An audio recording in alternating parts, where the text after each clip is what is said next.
अस्सलाम वालेकुम रहमतुल्लाहि वबरकातुहू। तो आज हम पढ़ेंगे class 10th real number. First chapter है रियल नंबर के बारे में हम चीज़ों को समझेंगे। इसमें बहुत सारे टॉपिक्स हैं, वन बाय वन टॉपिक्स को हम समझेंगे ना। तो सबसे पहले हम रियल नंबर को ही समझ लेते हैं। रियल नंबर क्या है? रियल नंबर आप लोगों को सबको मालूम है ना, वेरी सिंपल चीज़ है, मैं इसमें बहुत ज़्यादा टाइम नहीं लूँगा। देखिए नंबर लाइन पे मान लीजिए यहाँ पे 0 होता है और इस तरह से हम नंबर लाइन बनाते हैं ना 2, और इधर मान लीजिए कि -1 हो गया और यहाँ पे जो है -2 हो गया, और इस तरह से ये डॉट डॉट डॉट इन्फिनिटी तक जाएगा प्लस, और ये डॉट डॉट डॉट ये नेगेटिव इन्फिनिटी तक जाएगा ना। तो इस लाइन पे जो भी नंबर आते हैं वो सारे के सारे रियल नंबर रहते हैं। कुछ रेशनल होंगे, कुछ इरेशनल होंगे, इवन होंगे, ऑड होंगे, प्राइम होंगे, कंपोजिट होंगे। दुनिया भर के जितनी भी नंबर है आज तक हम पढ़ते आ रहे हैं वो सारे के सारे इस नंबर लाइन पे रिलाई करेंगे, है ना कहीं वो नंबर लाइन पे एग्जिस्ट होंगे। उसी को हम रियल नंबर बोलते हैं। रियल नंबर का मतलब ही होता है कि जो रियल में एग्जिस्ट करता है, राइट। इसका अपोजिट क्या होता है? इमेजिनरी नंबर होता है, जो एक्चुअल में एग्जिस्ट नहीं करता है। तो हम इमेजिनरी नंबर अभी पढ़ने वाले नहीं हैं। तो अब रियल नंबर को हम कई तरह से यूज़ करते हैं, उसी को हम समझने वाले हैं, राइट। तो रियल नंबर में ही एक एल्गोरिथम है। एल्गोरिथम का मतलब होता है किसी भी स्टेटमेंट को स्टेप बाय स्टेप लिख करना, कोई रिजल्ट की तरफ जाना, उसी को हम एल्गोरिथम बोलते हैं। ये बेसिकली कंप्यूटर में यूज़ होता है, और कंप्यूटर प्रोग्रामिंग में हम स्टेप बाय स्टेप प्रोग्रामिंग करके एक रिजल्ट की तरफ जाते हैं ना, इसी को हम एल्गोरिथम बोलते हैं। तो यूक्लिड एक साइंटिस्ट का नाम था, मैथमेटिशियन था बेसिकली। और डिवीज़न का मतलब आप लोग समझ सकते हो, डिवीज़न का मतलब भाग देना होता है ना। तो ये एक ऐसा प्रूवन स्टेटमेंट हम मैथमेटिक्स का लिखेंगे जिससे हम कुछ रिजल्ट की तरफ जाते हैं, कोई रिजल्ट पाते हैं इसको करते हैं ना, इसको करने से। तो ये यूक्लिड डिवीज़न लेमा क्या है देखते हैं। यूक्लिड डिवीज़न लेमा ये कहता है कि अगर एक कोई भी नंबर है, एनी पॉजिटिव नंबर, तो मैं उसको, या पॉजिटिव इंटीजर मैं बेसिकली बोलूँगा, अगर ए कोई पॉजिटिव इंटीजर है तो मैं उसको ऐसे लिख सकता हूँ, a is equal to BQ plus R, right. किसी भी पॉजिटिव इंटीजर को मैं इस फॉर्मेट में लिख सकता हूँ, जहाँ पे b जो होता है वो डिवीज़र होता है, राइट, और ये जो होता है डिविडेंट होता है, सॉरी Q जो होता है वो क्वोशंट होता है, डिवीजन नहीं, Q ये जो क्वोशंट, और ये जो है ये हमारा रिमाइंडर होता है। मैं इसको दिखा देता हूँ आपको। तो अगर मान लीजिए A एक नंबर है, आप इसको कैसे लिख सकते हो? तो A को ना आप B से डिवाइड करो, B कुछ भी नंबर हो सकता है। तो यहाँ पे मान लो ये Q टाइम्स डिवाइड हो रहा है, तो यहाँ पे आ गया BQ, और जब मैं इसको सॉल्व करूँगा, माइनस करूँगा, यहाँ पे आ गया R। अब देखो यहाँ पे मैं इस वेरिएबल की जगह पे कोई नंबर रख सकता हूँ। तो इसको टेस्टिंग हम कैसे करते हैं मालूम है? इसको मल्टीप्लाई करते हैं, ये जोड़ देते हैं, तो क्या आ जाता है? A आ जाता है। अब इसकी जगह पे आप कोई नंबर रख लो, मान लो 10 या 9 रख लो, है ना। 9 को अगर आप 2 से डिवाइड करोगे तो 2 4 जा, है ना, भाग तो ऐसे ही करेंगे ना 1। तो ये 2 इंटू, अब 9 को मैं ऐसे लिख सकता हूँ क्या? 9 is equal to 2 into 4 plus 1। और मैं अगर देखूंगा कि मेरा 9 आ रहा है यहाँ, ये जो है इसको मल्टीप्लाई किया, इसको ऐड किया, और ये अंदर वाला आ रहा है, तो मेरा भाग जो है वो सही है, ये जो है हमारा क्वोशंट सही है। तो ये तो बहुत हम बचपन से ही पढ़ते आ रहे हैं, राइट, और हम उसको इस फॉर्मेट में लिख सकते हैं। लेकिन अब इसमें बहुत सारे कंडीशन आ जाते हैं ना। आप देखो कंडीशन अगर नहीं आएगा तो आप भाग तो ऐसे भी कर सकते हो, 9 को आप ऐसे भाग कर दो, आप जो ये और ये मल्टीप्लाई करते हैं, ये ऐड कर देते हैं तो अंदर वाला आ जाए। तो फिर अगर मैं इसको ऐसे कर दूँ, 2 से ही डिवाइड करता हूँ, 2 3 या 6 लिख देता हूँ, यहाँ पे आ गया 3। तो ये देखो 2 इंटू 3 प्लस 3, ये भी क्या आ गया 9। तो ये तो आ रहा है, तो क्या ये भाग सही है? नहीं, ये तो भाग गलत है। ये गलत क्यों है, ये सही क्यों है? क्योंकि हमें बताया गया कि भाई ये एक बार और जा सकता है। जब एक बार और जा सकता है तो हम इसको छोड़ने की ज़रूरत क्या है ना। ये 3 जो है फिर से एक बार डिवाइड हो जाएगा, तो इसलिए हम मैक्सिमम टाइम जो डिवाइड हो सकता है उसको करते हैं। तो अब यहाँ से एक कंडीशन बनाया जाएगा कि देखो अगर आप डिवीज़न एल्गोरिथम लिख रहे हो ना, तो ये R Q में आपस में एक रिलेशन होता है। और वो रिलेशन क्या होता है? देखो यहाँ पे ये जब भी होता है, आप ध्यान दिए होंगे, आप थोड़ा सा ध्यान दीजिए कि ये जब भी होता है या तो 0 होता है या 0 से बड़ा होता है। यहाँ पे कभी नेगेटिव नंबर नहीं आता है। नेगेटिव नंबर कब आएगा?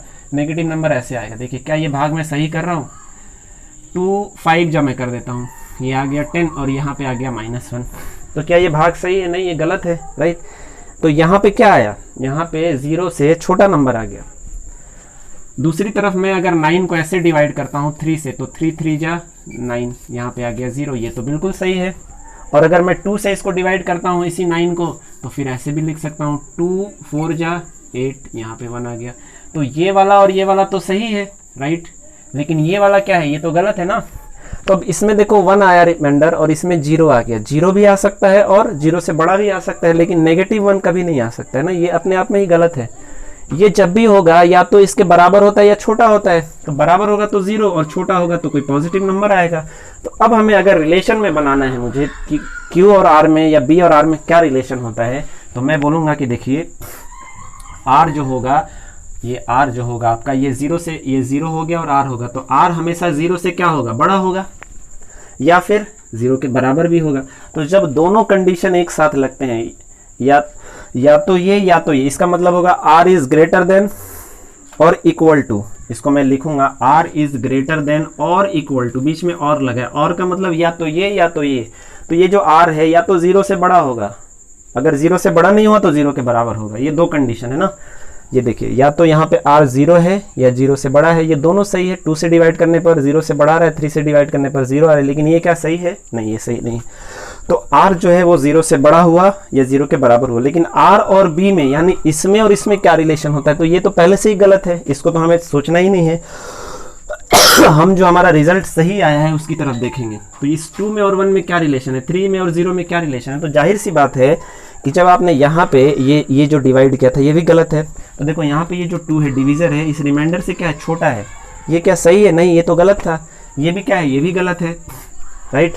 तो आप ये देखेंगे कि ये नेगेटिव तो वैसे ही गलत है, ये तो हो ही नहीं सकता है, तो इसको भी नहीं ले सकते हैं, इसको भी नहीं ले सकते हैं। ये देखो, ये जो 2 है ये 1 से बड़ा है, यानी डिवीजर जो है रिमाइंडर से बड़ा है, डिवीजर जो है रिमाइंडर से बड़ा है। सिंपल सी बात है कि भाई यहाँ पे 3 आ ही नहीं सकता है ना, मैं एक बार और ले जाऊंगा, 2 4 जा कर लूंगा, है ना, तो 2 4 जा कर लूंगा तो यहाँ पे 8 आ जाएगा, यहाँ पे रिमाइंडर 1 आ जाएगा।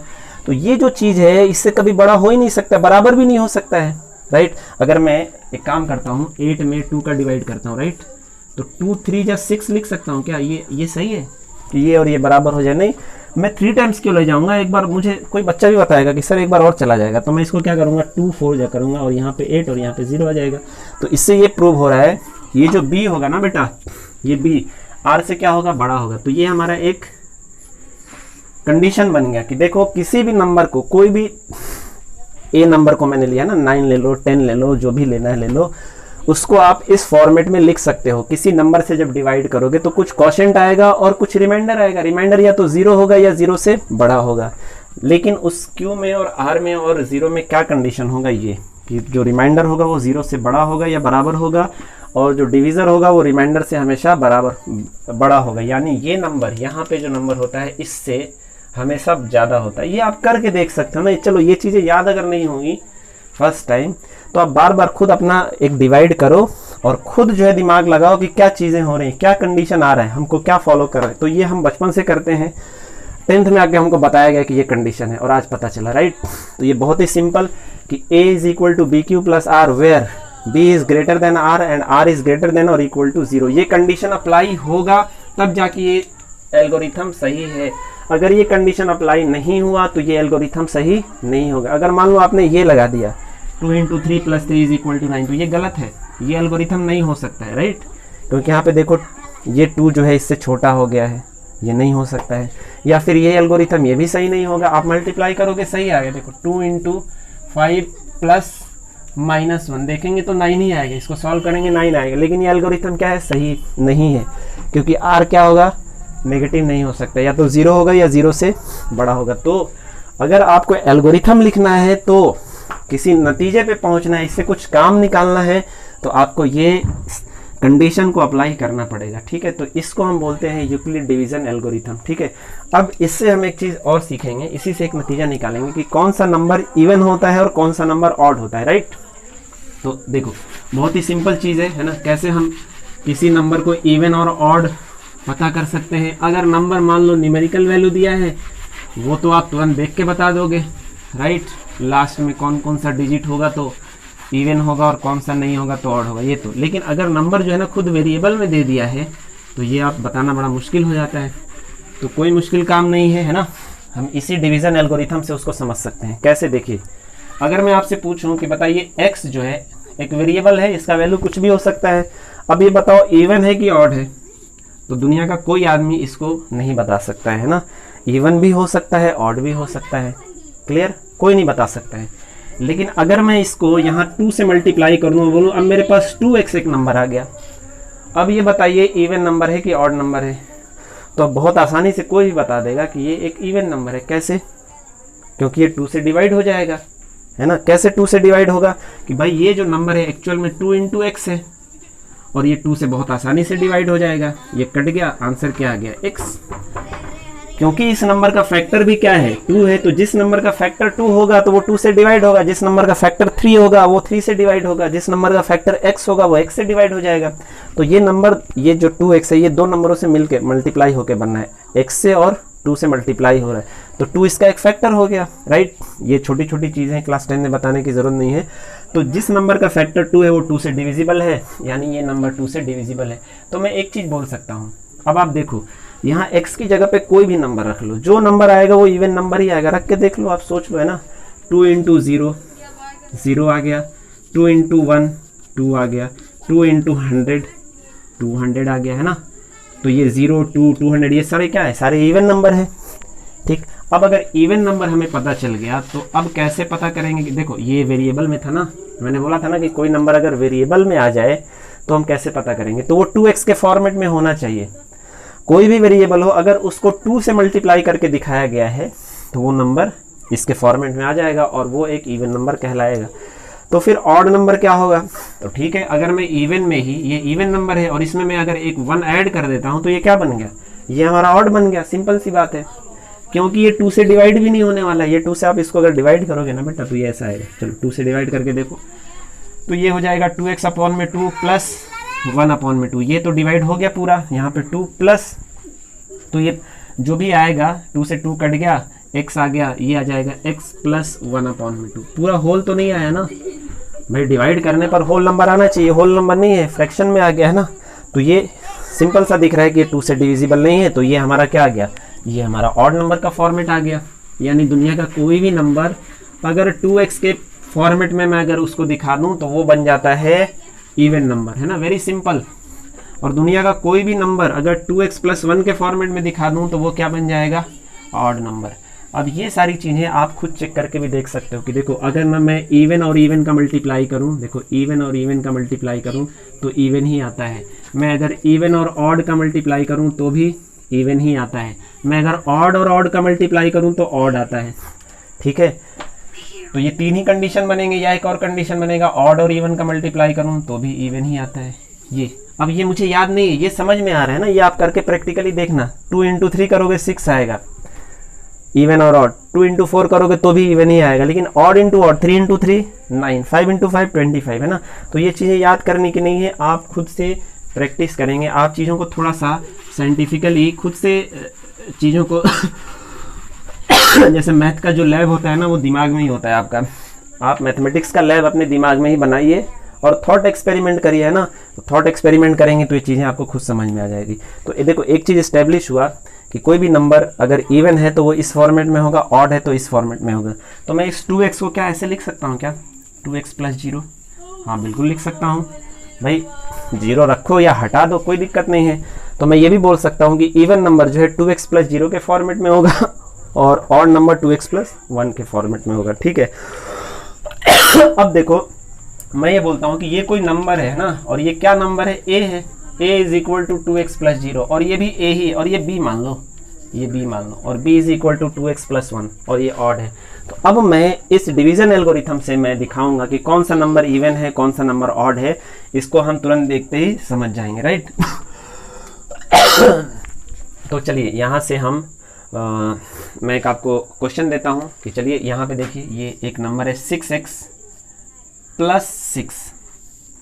अब आप इसको बताइए ये नंबर इवन है कि ऑड है। तो आप क्या करोगे, x का वैल्यू बार बार रख के चेक करोगे, तो फिर आपको एक जो है एक्सरसाइज करोगे, तब जाके आपको चीज़ें समझ में आएंगी। वो भी इनफाइनाइट नंबर्स के लिए करना पड़ेगा।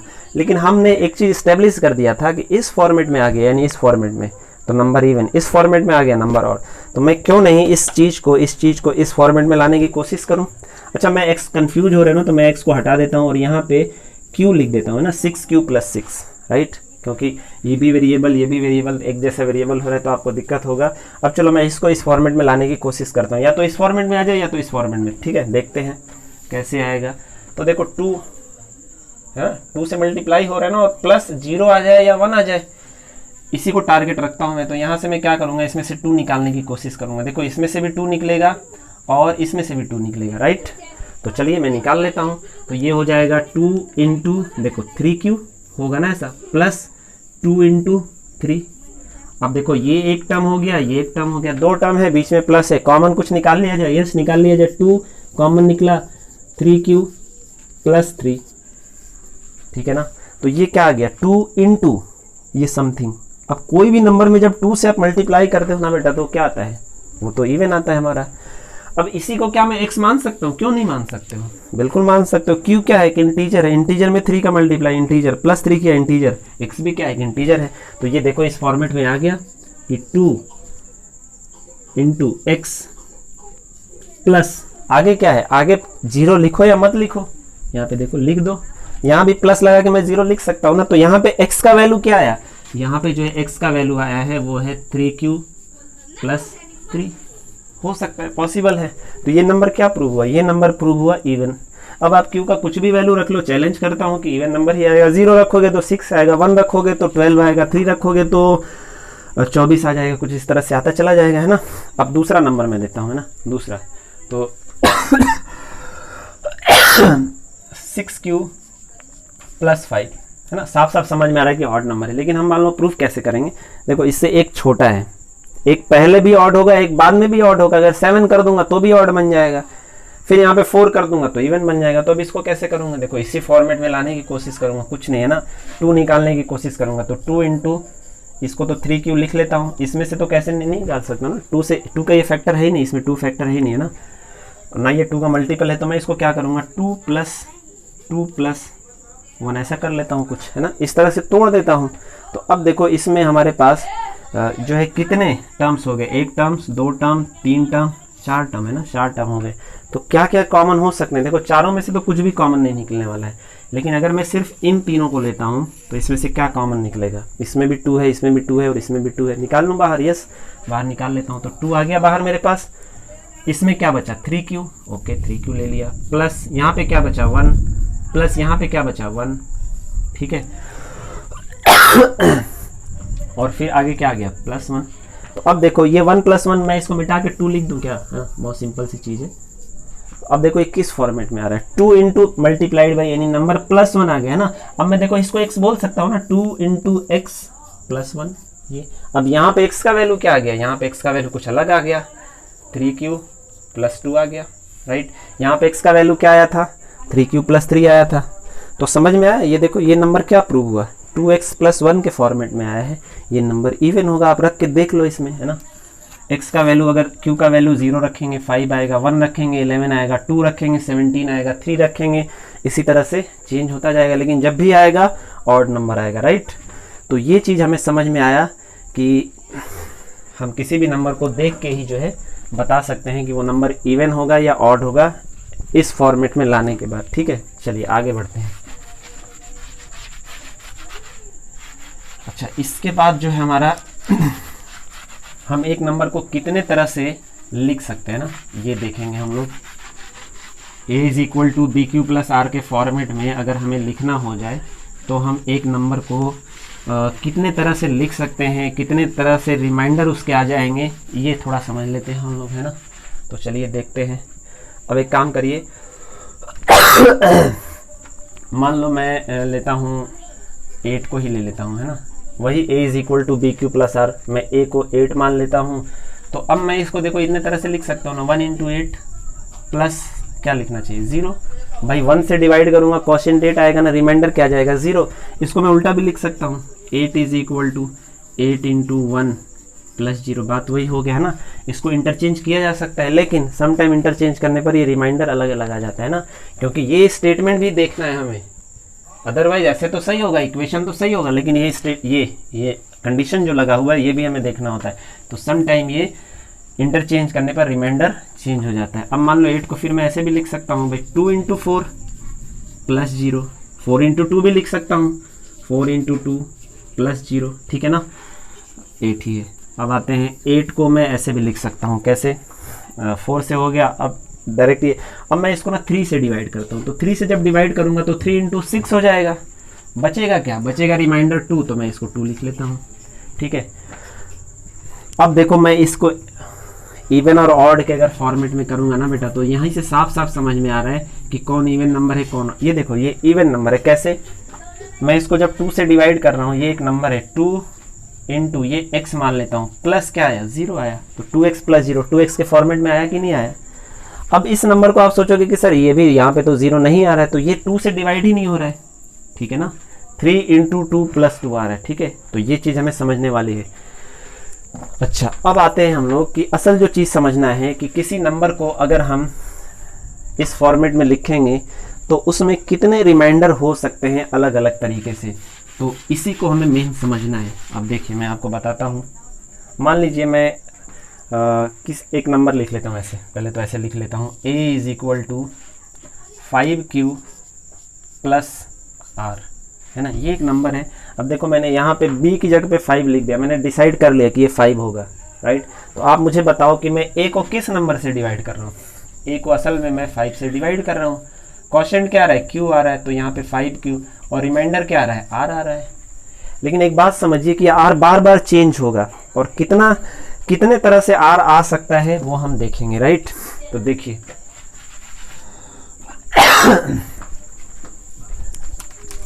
मैं यहाँ से लिखना स्टार्ट करता हूँ, ठीक है ना, और मैं 1 से स्टार्ट करूँगा, बल्कि 0 से स्टार्ट करूँगा, ठीक है। a 0 भी हो सकता है, a 1 भी हो सकता है, 2 भी हो सकता है, कुछ भी हो सकता है, यानी 0 से पूरा होल नंबर आप ले लो, है ना। तो मैं लिखना स्टार्ट करता हूँ, मैं देखो इसी को फॉलो करूँगा। मैं q का कुछ भी वैल्यू ले सकता हूँ, r का कुछ भी वैल्यू ले सकता हूँ, मेरे ऊपर है 5 तो 5 ही रहेगा। तो मैं देखूंगा कि फिर a क्या आएगा, है ना। तो चलो मैं यहाँ पे स्टार्ट करता हूँ, a इज इक्वल टू 5 का, पहले मैं ये q का वैल्यू ना मैं 0 ले लेता हूँ, राइट बेटा, प्लस, ठीक है। यहाँ पे मैं सिर्फ q से ना q को 0 लेता हूँ, फिर q को 1 भी लूँगा, 2 भी लूँगा, फिर देखता हूँ क्या आते जाता है। तो यहाँ पे देखो ये क्या आ रहा है, ये जो आ रहा है a का वैल्यू क्या आ रहा है, 0 आ रहा है। फिर उसके बाद मैं 5 को 0 ही लेता हूँ, सॉरी 5 को तो 5 ही रखता हूँ, q को क्वोशिएंट को मैं 0 ही रखता हूँ, और अब प्लस में क्या लगा देता हूँ, 1 लगा देता हूँ। तो यहाँ पे वैल्यू क्या आएगा, 1 आएगा। भाई कर सकता हूँ ना, मेरी मर्जी। ये देखो a is equal to B Q plus R. अब आप चेक कर सकते हो कि b जो है r से क्या है, बड़ा है, और r जो है ये r है। देखो ये b q प्लस r किससे, आप चेक करो, है ना, चेक करो। r जो है 0 के बराबर भी हो सकता है, 0 से बड़ा भी है, 0 से और बहुत सारे नंबर आएंगे ना। और q तो कुछ भी हो सकता है, कोई होल नंबर हो सकता है, कोई इंटीजर हो सकता है, 0 एक इंटीजर है, और b को हमने पहले ही क्या माना है, 5 माना है।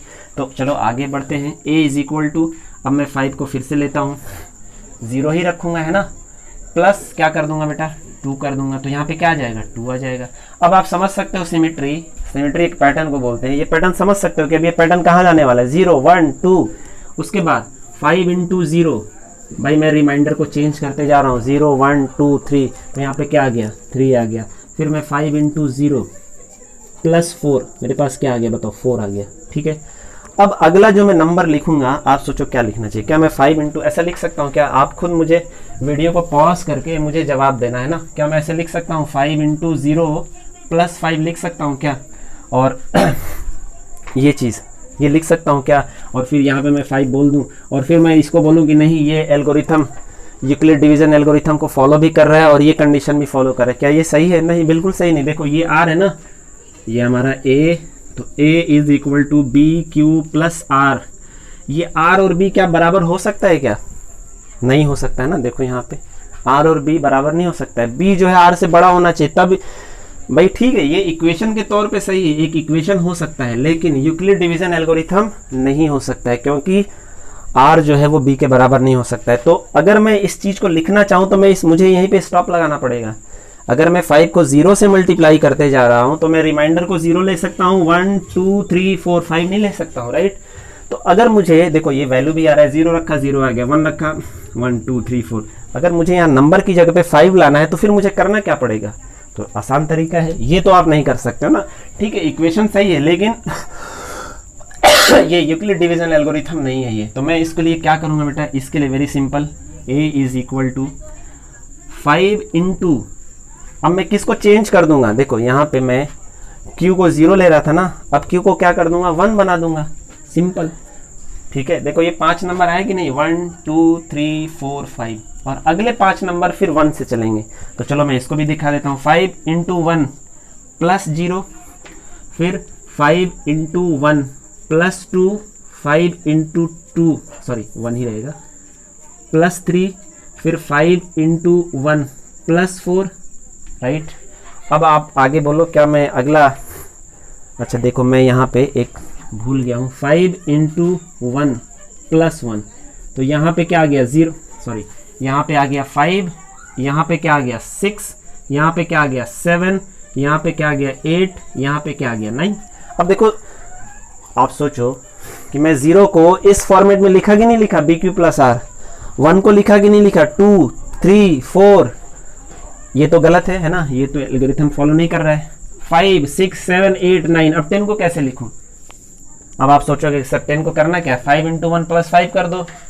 तो अगर मैं ऐसा करता हूँ कि 5 इंटू 1 प्लस 5, तो भाई ये R है और ये क्या है B है, दोनों बराबर हो जाएगा, सही नहीं है, गलत है ना। तो फिर अब मैं क्या करूँगा, इस क्वोशिएंट को क्या कर दूंगा 2 कर दूंगा, है ना, 1 का सीरीज चल रहा था ना, अब क्या करूँगा, अब 2 को लाऊंगा। तो A is equal to 5 into 2 plus 0, 5 into 2 plus 1, 5 into 3 plus 1, 5 into 4, यहाँ पे 2 रहेगा, सॉरी रिमाइंडर को बार बार चेंज करना है मुझे, फिर 5, मैं क्या कर रहा हूँ, 2 रहेगा यहाँ पे भी 2 रहेगा, यहाँ पे भी 2 रहेगा, बस ख़त्म। तो ये क्या आ गया मेरा, ये मेरा 10 आ गया यहाँ पे, ये क्या आ गया 11, ये क्या आ गया 12 13 14 15 के लिए क्या करूँगा, आप बोलेंगे नहीं 5 इंटू 2 प्लस 5 कर लो, नो गलत हो जाएगा। अब कुछ मैं देखो, अब हर चीज़ समझाना पॉसिबल नहीं है, पूरा ब्लैक बोर्ड भर जाएगा, 0 1 2 3 4 5 6 7 8 9 10 11 14 15 भी आ जाएगा। 15 कैसे आएगा, बस लास्ट 5 इंटू 3 पे आ जाओ। अब यहाँ पे क्या कर देना है 0, फिर 5 into 3 plus 1, 5 into 3 plus 2, 5 into 3 plus 4, 5 into 3 plus 5 कर सकता हूँ क्या, नहीं कर सकते हो, गलत हो जाएगा, एल्गोरिथम फॉलो नहीं करेगा, ठीक है ना। 1 2, देखो मैं 3 भूल गया, 3 5 इंटू 3 प्लस 4, अब ये क्या बन गया, ये हमारा 15 हो गया। This one is what 16 17 18 19। तो आपको क्या लग रहा है कि मैं 19 तक ही रुक जाऊंगा ये प्रोसेस से, नहीं, आपको दुनिया भर के जो नंबर बनाने हैं बना लो इस तरह से, क्लियर है मेरी बात। आप 20 पे जाओगे तो 5 इंटू 4 प्लस 0, 21 पे 5 इंटू 4 प्लस 1, इस तरह से ये सारे चीज़ चलती चली जाएंगी। तो अब एक चीज़ यहाँ पे समझना है हमको, जो मैं इस्टेब्लिश करना चाह रहा हूँ बेटा, कि ये देखो ये अगर 5 है ना, ठीक है ना, ये अगर 5 है तो रिमाइंडर क्या हो सकता है, अगर b जो है आपका जो भी है, b हमेशा r से क्या होगा, बड़ा ही होगा। तो अगर b 5 है तो रिमाइंडर क्या क्या क्या आ रहा है, हर जगह रिमाइंडर देख लो, है ना, मैं नहीं बताने वाला हूँ। यहाँ पे देखो रिमाइंडर ये पूरा लाइन चल रहा है ना, ये पूरा लाइन क्या है, रिमाइंडर का है। ये भी पूरा लाइन क्या है, रिमाइंडर का है। ये भी पूरा लाइन क्या है भाई, ये रिमाइंडर ही तो है। बी क्यू प्लस आर, ये भी क्या है, ये भी रिमाइंडर है। तो आप एक चीज जरा नोट करो, है ना, 4 के आगे बढ़ ही नहीं रहा है रिमाइंडर, 5 आ ही नहीं रहा है। और 5 अगर आ जाएगा तो बी कितना है, बी भी 5 है और आर भी अगर 5 आ गया तो क्या ये कंडीशन फॉलो होगा, नहीं होगा, गलत हो जाएगा, डिवीजन एल्गोरिथम फॉलो हो ही नहीं पाएगा। इसलिए जो ये तरीका हम लिख रहे हैं ये डिवीजन एल्गोरिथम को फॉलो करते हुए लिख रहे हैं, राइट। तो आप देख लो कहीं भी 4 पे आके अटक गए, है ना। तो आप एक चीज समझ लीजिए कि अगर मैं फिर यहाँ पे 6Q, तो मैं यहाँ पे लिख सकता हूँ, है ना, कि अगर ऐसा कोई स्टेटमेंट दिया हुआ है डिवीजन एल्गोरिथम, तो मैं बोल सकता हूँ कि R जो होगा ना, आंख बंद करके मैं बोलूंगा कि आप कुछ भी कर लो, Q का कुछ भी वैल्यू रख लो, राइट। R 100% या तो 0 होगा, या तो 1 होगा, या तो 2 होगा, या तो 3 होगा, या तो 4 होगा। 5 नहीं हो सकता यार। 5 अगर करोगे तो डिवीजन एल्गोरिथम आप फॉलो नहीं कर रहे हो। तो अगर इसी लॉजिक से मैं बोलूँ कि फिर मेरे पास एक दूसरा नंबर है a इज इक्वल टू, ठीक है ना, देखो यहाँ पे a बार बार चेंज हो रहा है, यहाँ पे a 0 है, a 1 हो गया, फिर a 2 हो गया, 3 हो गया, a चेंज हो रहा है, लेकिन हमारा b चेंज नहीं हो रहा है, राइट। तो अगर a चेंज हो रहा है, b चेंज नहीं हो रहा है, तो जाहिर सी बात है आपको q को चेंज करना पड़ेगा, और q भी अगर नहीं चेंज हो रहा है तो r चेंज करना पड़ेगा। देखो यहाँ से लेके यहाँ तक q चेंज नहीं हुआ है, लेकिन r को लगातार चेंज किया, फिर यहाँ से यहाँ तक q चेंज नहीं हुआ, 1 1 1, b भी 1 1 1, तो a लगातार चेंज हो रहा है, ये a है, ये a का वैल्यू है, लगातार a चेंज हो रहा है, तो r आपको चेंज करना पड़ेगा।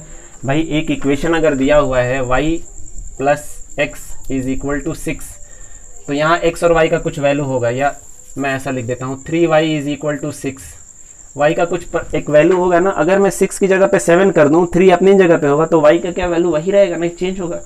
ये चेंज करने से ये बदलता है ना, वही चीज़ें चल रही हैं। तो अब देखो ये पूरा सिनेरियो आप पॉज करके इसको समझने की कोशिश करो, हालांकि बहुत ही क्लियर है, बार बार इस चीज़ को मैं ध्यान दिला रहा हूँ, है ना। अब मैं बोलूँ कि मेरे पास एक नंबर है 7q प्लस r, और मैं पूछूं कि बताओ r क्या क्या हो सकता है। अगर मैं इसको लिखना चालू करूं तो मैं 0 को इस फॉर्मेट में भी लिख सकता हूं, 1 को भी इस फॉर्मेट में लिख सकता हूं, 2 को भी लिख सकता हूं, 3 को, शुरू हो जाऊंगा कैसे। देखो 7q प्लस r, तो मैं क्या करता हूं, q का वैल्यू अभी 0 ले लेता हूं, plus 0, 7 into 0 plus 1, 7 into 0 plus 2। भाई वही फॉलो कर रहा हूँ कि नहीं कर रहा हूँ मैं। ये क्या आ गया 0, ये क्या आ गया 1 2 3 4, कहाँ तक जाएगा 6 तक, फिर 7 8 9। तो दुनिया का कोई भी नंबर आप इस तरह से लिख सकते हो, इस b का कुछ भी वैल्यू होने दो, कोई फर्क नहीं पड़ता है ना।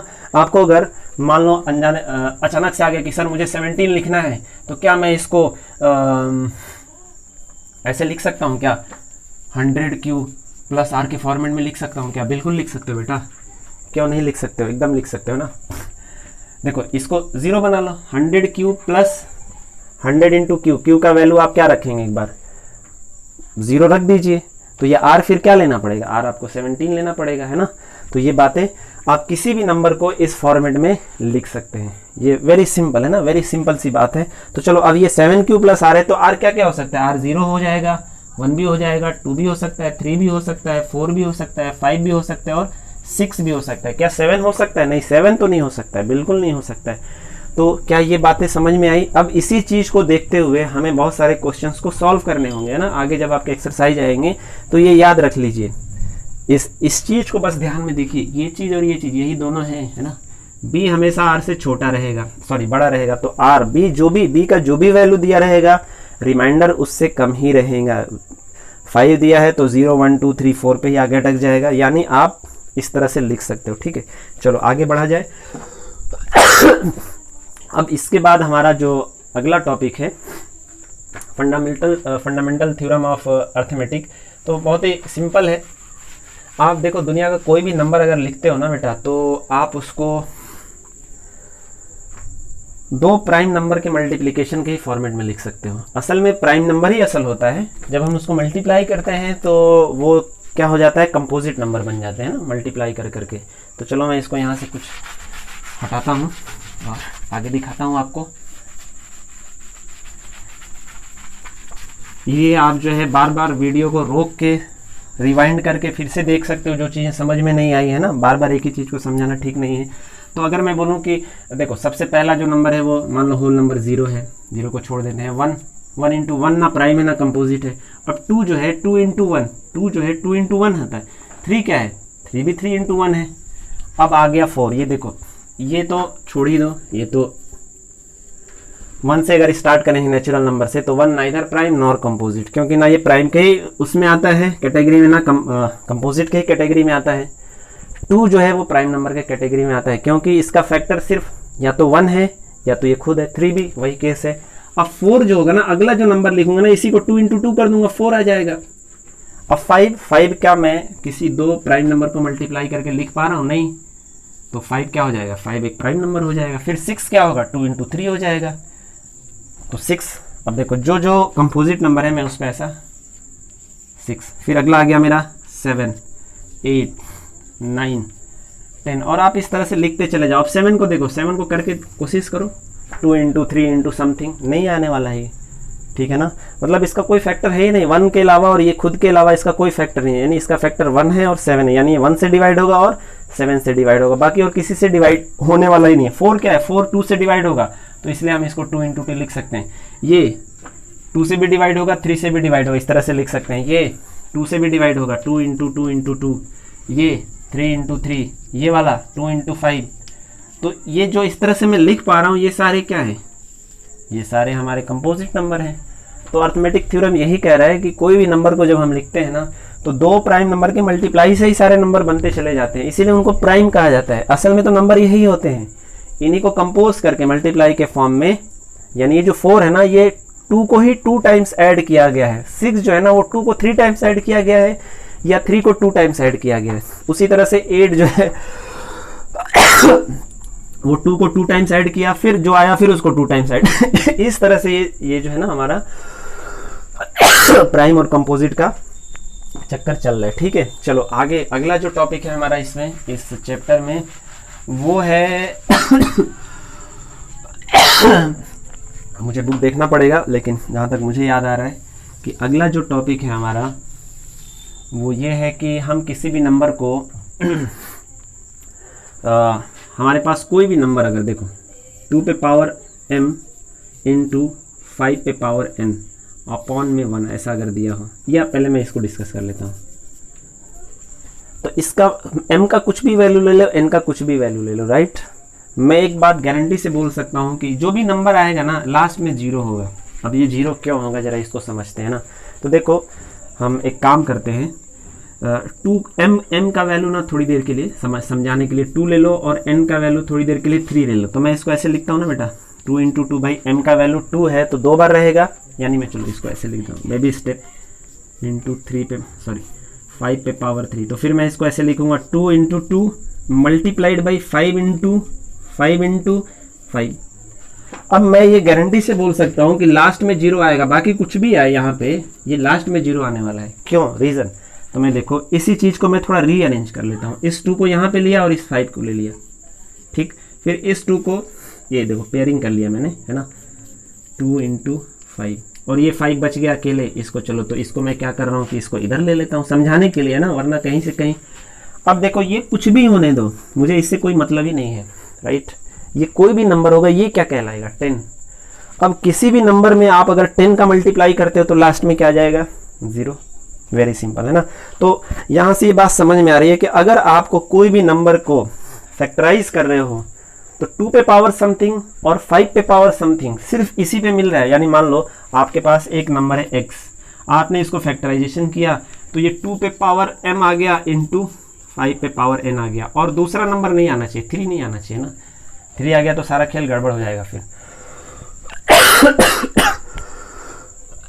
या चलो थोड़ी देर के लिए जो लास्ट में 0 आ रहा है, चलो उसके लिए 3 भी आने दो, कोई दिक्कत नहीं है, कुछ भी नंबर आने दो, क्योंकि कुछ भी मल्टीप्लाई तो आखिर 10 से ही होगा ना।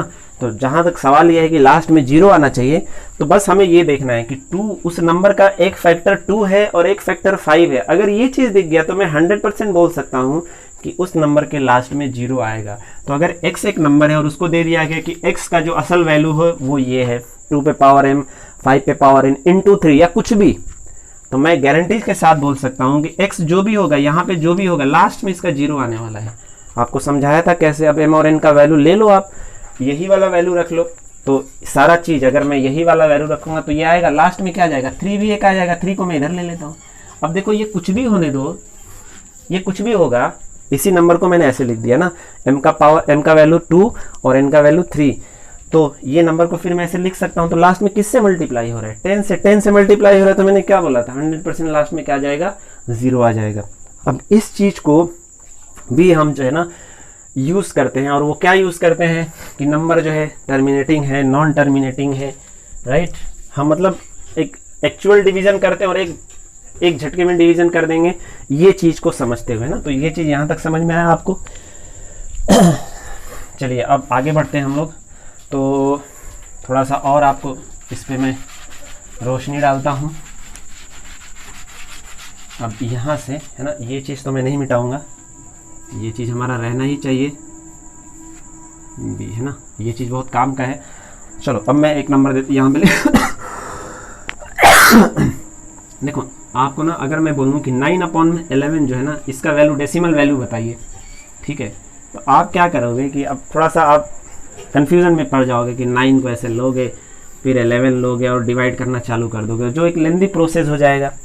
अगर मैं एनी हाउ मैं ये बोलता हूँ कि इसको हटाता हूँ और मैं बोलता हूँ अब ये 10 हो गया, तो ये ज़्यादा आसान था पहले वाला या ये ज़्यादा आसान है? इवन तो मैं अगर इसको 100 भी कर दूँ, इसको चाहे जितना जीरो लगा के चाहे जितना बढ़ा दूँ, आप बोलेंगे सर यही वाला आसान है। वेरी सिंपल है ना, क्योंकि हमें बताया गया कि भाई इसका वैल्यू 0.09 आ जाएगा इसका वैल्यू, ठीक है। हम देखते हैं कि भाई डेसिमल यहाँ पे रहता है, अगर इसको मैं चलो थोड़ा सा बता देता हूँ, है ना। ये चीज़ें अगर नहीं मालूम है कैसे डिवाइड करते हैं, 9 में ले लूँगा, 9 में डेसिमल कहाँ पे, डेसिमल तो असल में यहाँ पे है ना। जब ये डिवाइड होता है तो डेसिमल लेफ्ट की तरफ भागता है, यानी नंबर छोटा हो जाता है। जब आप किसी पूरे होल नंबर से डिवाइड करते हो तो नंबर छोटा होता है, मल्टीप्लाई करते हो होल नंबर से तो बड़ा होता है। तो छोटा होने के लिए डेसिमल को इधर आना पड़ेगा। डेसिमल कितना डिजिट इस तरफ आएगा, 2 डिजिट। कैसे भाई, 2 जीरो हैं तो 2 डिजिट इधर लाने के लिए आपको क्या करना पड़ेगा भाई, एक तो डिजिट है ही, एक और जीरो लगाओगे और यहाँ से इसको कूदा के यहाँ पे ला दोगे, तो ये जो है 0 पॉइंट, अब यहाँ जीरो लगा दोगे 0.09 आ गया। तो ये जो है हमारा डिवाइड जो है बहुत आसान हो गया। मैं इसको अगर बहुत लेंदी भी कर देता हूँ ये, तो भी आप इसको बहुत आसानी से कर दोगे, है ना। वही सिस्टम कि भाई 9 पॉइंट यहाँ पे है, कितना डिजिट आगे बढ़ाना है, 5 डिजिट, तो आगे 4 जीरो लगाओ यहाँ पे, और ये 4 जीरो लगाओ यहाँ पे, डेसिमल लगा दिया, ये हो गया हमारा। अब इसको यहाँ पे आप जो है 0.0009 लिख सकते हो। तो ये जो डिवीज़न है बहुत ही आसान है, लेकिन इसका क्या करें, ठीक है। तो अगर आप इसको देखो डिवाइड करोगे ना बेटा, तो अगर एनी हाउ किसी भी तरह से इस फॉर्मेट में ला देते हो, नीचे वाले को, ये जो नीचे वाला है इसको या तो 10 बना दो किसी तरह से, देखो मैथ का मैनिपुलेशन कर लो किसी भी तरह से। जैसे मैं आपको बोलूँ ये 1.5/2.5, राइट, ये दोनों जो है नॉन इंटीजर नंबर, इंटीजर नहीं है, लेकिन मैं इनको तुरंत इंटीजर बना सकता हूँ। कैसे, 10/10 कर देता हूँ, क्या बन गया 15/25। हालांकि इनका वैल्यू कोई चेंज किया मैंने नहीं किया ना, तो इसी को मैनिपुलेशन बोलते हैं। नॉन इंटीजर से इंटीजर बन गया, तो बहुत सारे आपको कन्फ्यूजन यहाँ पे क्रिएट हो जाते हैं ना, जो आपने बचपन में पढ़ा है क्लास 7th 8th में।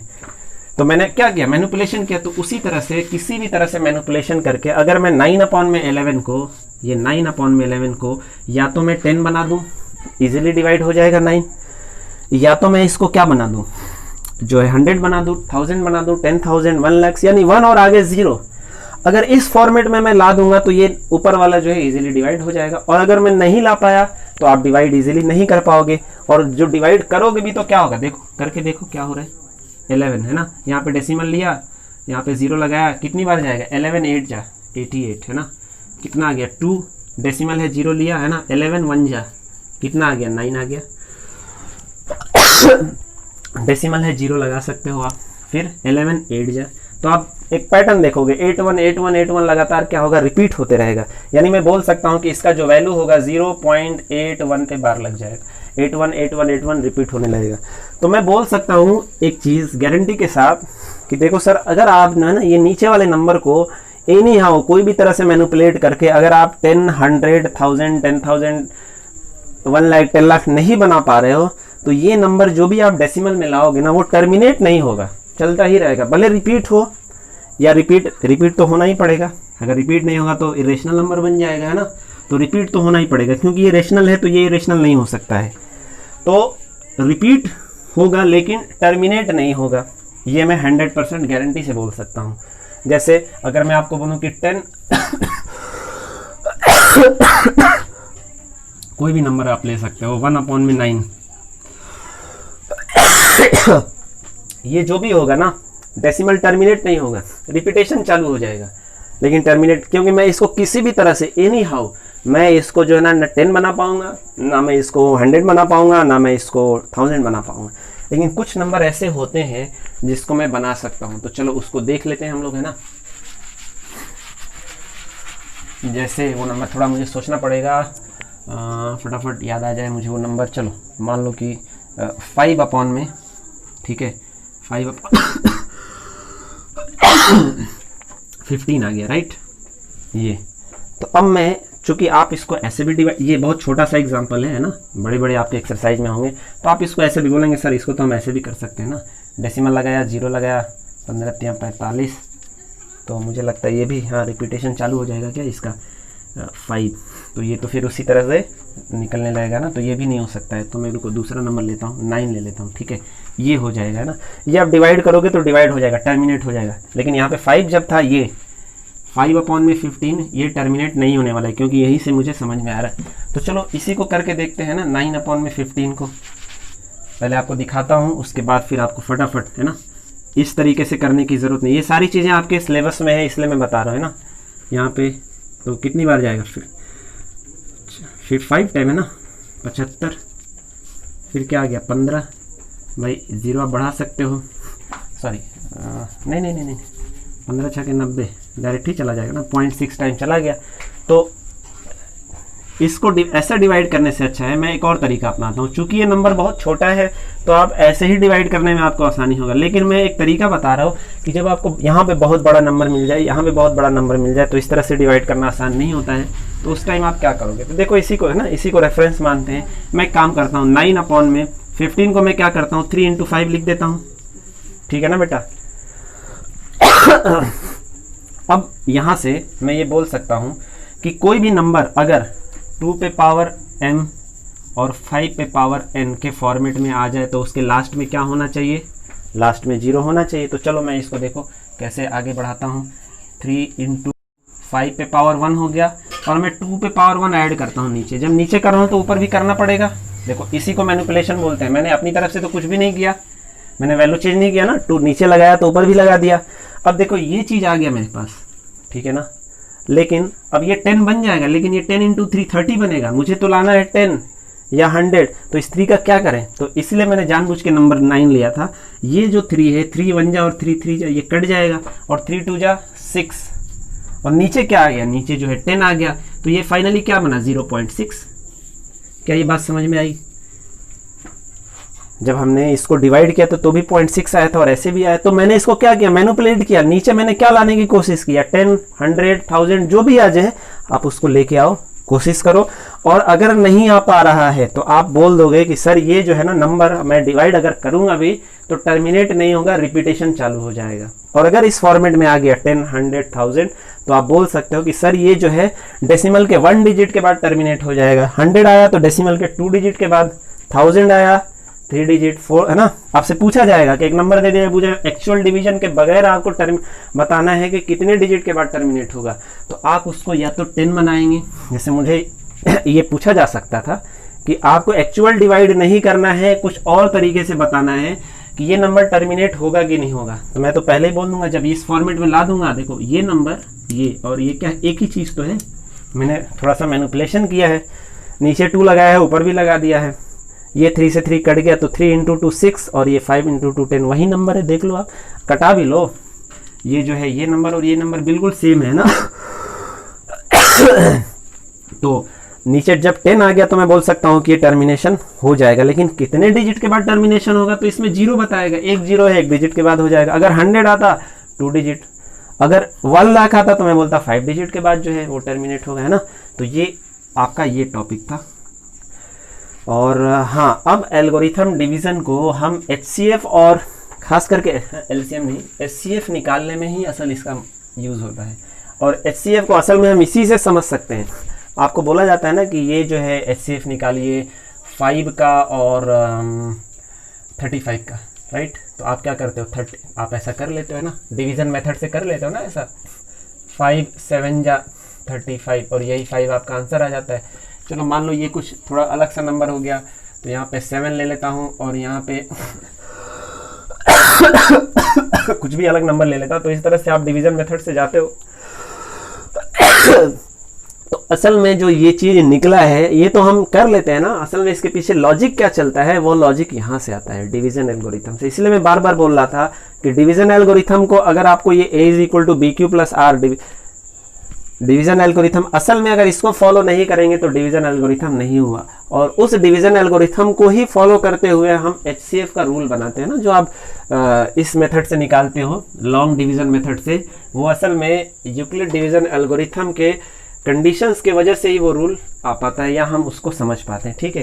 तो नेक्स्ट टाइम हम इसको डिस्कस करेंगे कि ये चीज़ कैसे, इसको हम समझने की कोशिश करेंगे लॉजिकली इसके जरिए, राइट।